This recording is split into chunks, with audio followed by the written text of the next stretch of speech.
Hydrogen परमाणु की निम्नतम अवस्था में इलेक्ट्रॉन की ऊर्जा कितनी है? निम्नतम अवस्था में कितनी ऊर्जा है? क्वेश्चन नंबर 27 में देखो,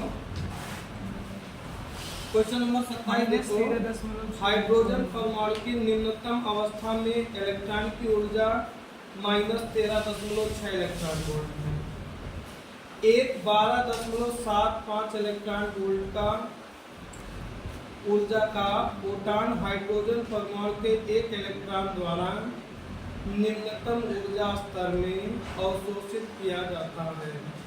हाइड्रोजन परमाणु किस ऊर्जा स्तर तक उत्तेजित होगा? बहुत अच्छा क्वेश्चन है। मूल ऊर्जा स्तर है, देखो मेरी बात सुनो, देखो हाइड्रोजन परमाणु का मूल ऊर्जा स्तर है, यहाँ से सुनो अमर, तो यार कहां वाली भाग जाएगा, ऐसा ना करो। अरे देखो मूल ऊर्जा स्तर यहाँ पर उसके पास कितनी ऊर्जा है? Even -13.6 electron volt. इसको तुम कितनी ऊर्जा दे रहे हो? अब यहाँ ध्यान करो, इवन कितना हो गया? इवन कितना हो गया? -13.6 इलेक्ट्रॉन वोल्ट। तुम बाहर से कितनी ऊर्जा दिए हो? उसको डेल्टा ई मानोगे। डेल्टा ई कितना हो गया? 12.75 इलेक्ट्रॉन वोल्ट। तो ये जब इस ऊर्जा को पाएगा तो किसी उच्च ऊर्जा स्तर में जाएगा कि नहीं? इस ऑर्बिट को छोड़ के वो किसी हायर एनर्जी स्टेट में जाएगा कि नहीं जाएगा? उस हायर एनर्जी स्टेट में उसके पास जो एनर्जी होगा वो क्या होगा? T2 इज इक्वल टू क्या करोगे? T1 plus delta. तो ये कैसे हो गया? Delta E is equal to T2 minus E1 होता है। T2 माइनस E1 इस काम हुआ है कि अब देखो T2 इज इक्वल टू, बहुत ध्यान से देखना, T2 इज इक्वल टू, ध्यान देना, E1 कितना है? -13.6 और प्लस डेल्टा ई कितना है? 12.75। अब देखो -13.6 12.75, 10 में से 5 गया 5, ये हो गया -15 हो गया, 5 हो गया, 15 में से 7 गया -1.15। सही है? ये देखो 15 होगा ना, 15 में से 7 गया 8, ये हो जाएगा 0 0। सही है? देखो T2 कितना हो गया? 0 T2 इज इक्वल टू हो गया 0.085 इलेक्ट्रॉन वोल्ट। मेरा क्वेश्चन डेल्टा ई निकाला नहीं था, मेरा क्वेश्चन था इलेक्ट्रॉन किस ऊर्जा अवस्था में पहुंच जाएगा। हिमांशु ना लगाओ। अरे देखो मेन एनर्जी स्टेट में उसके पास कितनी ऊर्जा थी और देखो अब कितनी है?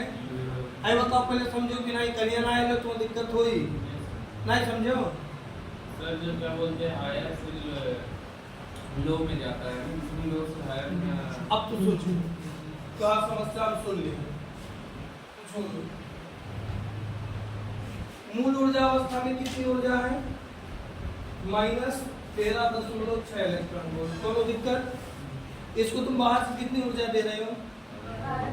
Delta E is equal to हो गया 12.75 इलेक्ट्रॉन वोल्ट। अब मेरी बात को ध्यान से सुनो, इसके पास इतनी ऊर्जा थी, तुम इतना दिए, ऊर्जा पाकर वो किसी हायर एनर्जी स्टेट में जाएगा कि नहीं?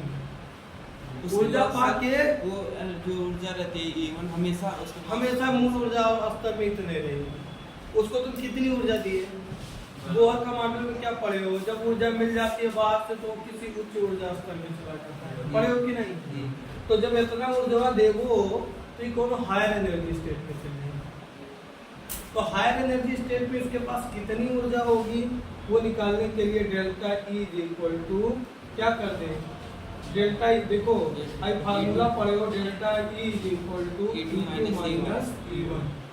ये मेन एनर्जी स्टेट में ऊर्जा है और ये हायर एनर्जी स्टेट में।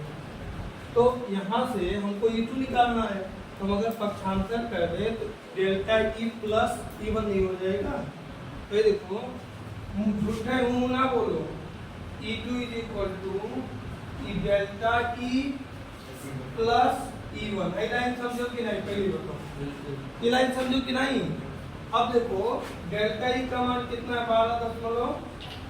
12 प्लस माइनस माइनस हो जाएगा 13 इसको सॉल्व किए तो कितना आया था 0.085 इलेक्ट्रॉन वोल्ट। ये जिस एनर्जी स्टेट में गया है 0.85 सही लिखा है सही वो जिस एनर्जी स्टेट में गया है उस एनर्जी स्टेट में कितनी ऊर्जा है 0.85 इलेक्ट्रॉन वोल्ट। अब हमको पता करना है वो एनर्जी स्टेट है कहाँ। भाई देखो हम लोग एक फार्मूला पढ़े हैं En -13.6/। ये E2 तो हम कर दिए हुआ, लेकिन E2 का मतलब ये मत समझ लेना 2, ये हायर एनर्जी स्टेट के लिए 2 समझ रहे हैं। En का मान लिया है 0.85 -13.6 बटे में क्या हो गया माइनस लगाई है।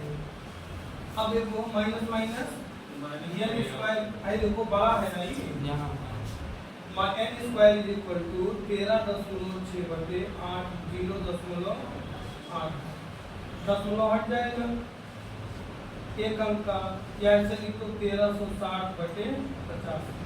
अब 1360 को जब 85 से डिवाइड करोगे 1360 भागा 85 ये आएगा n स्क्वायर बराबर n बराबर कितना हो जाएगा, n बराबर कितना हो जाएगा।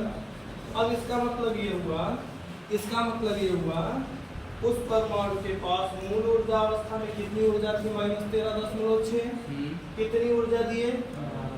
जब इतनी ऊर्जा दे दोगे तो वो किस एनर्जी स्टेट में चला जाएगा, ये बराबर हाँ ये कहाँ पहुंच जाएगा, चौथी एनर्जी स्टेट में। किस एनर्जी स्टेट में चला जाएगा।